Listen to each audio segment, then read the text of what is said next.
Hi, it's Clifford Edwards, and welcome back to this series of videos on creating more connected relationships. In the first video, we talked about the power of choice. That is, the ability you have to make conscious choices about your thoughts, words, and actions. Today, we talk about looking for what's wrong. One of the big traps that people fall into within relationships is to focus on the negative. If any of your relationships aren't working, you may be caught in this trap too. That means that you tend to specifically look for and emphasize what's wrong or what's not as you want it to be in the relationship. Areas of disagreement between you. What you don't like or approve of about them. Resentments or hurts. Or anything else that's negative. I call this the trap of looking for what's wrong.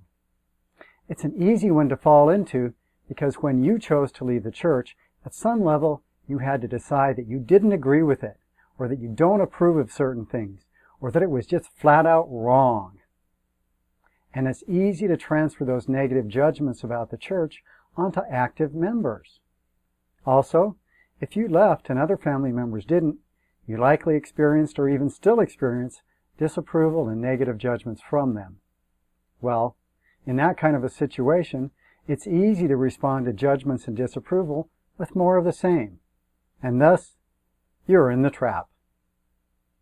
I like to think of the habit of looking for what's wrong as a filter that puts a negative bias on the way you perceive and interpret everything.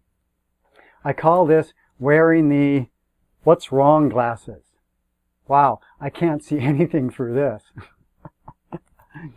All you tend to see are the things you judge as wrong or bad about the person or circumstance. When you're in that kind of a negative headspace, how does it feel to you?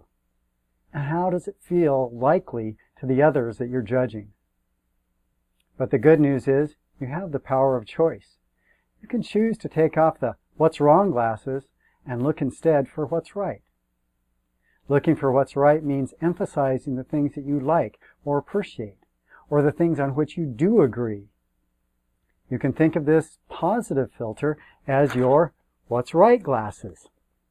Through them, you can look for things you appreciate about your family members, like qualities that are positive and admirable. You can look for things that you can compliment them for, common bonds or experiences, or areas of mutual interest or talent, or anything else about which you can find something positive. For years, I was caught in the trap of wearing my what's wrong glasses with my mother. When we were together, I'd constantly think about how I disagreed with her and how I resented her. I mentally judged her and I focused on what I didn't like. I was often cold and short with her, or sarcastic and snarky, and my negative judgments prevented us from having a better relationship. But one day, I figured it out.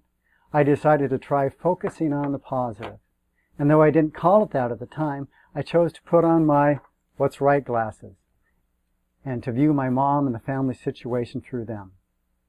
I chose new ways of thinking and speaking and acting with her, and it made a huge difference. I began to see her in a different way, and a much more loving way, and I no longer judged her, and I no longer felt like I was being judged by her either.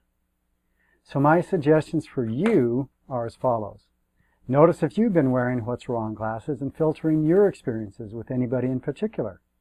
If so, consciously choose to remove the old negative filter and to put on the more positive filter of your what's right glasses instead. Practice ahead of time, before you're together, and make a list of the positive things about the person.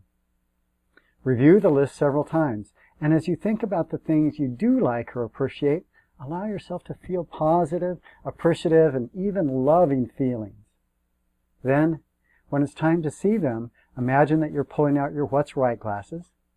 Put the glasses on and use them in your interactions and see how your experience changes. Well, I hope this was useful for you. If it was useful, please share it with other ex-Mormons or with anybody else who might benefit. I welcome any comments, feedback, questions, or sharing that you might have. And please watch for more short video tips for creating better relationships. So, this is Cliff Edwards saying thank you so much for watching, and I'll see you again soon. Bye for now.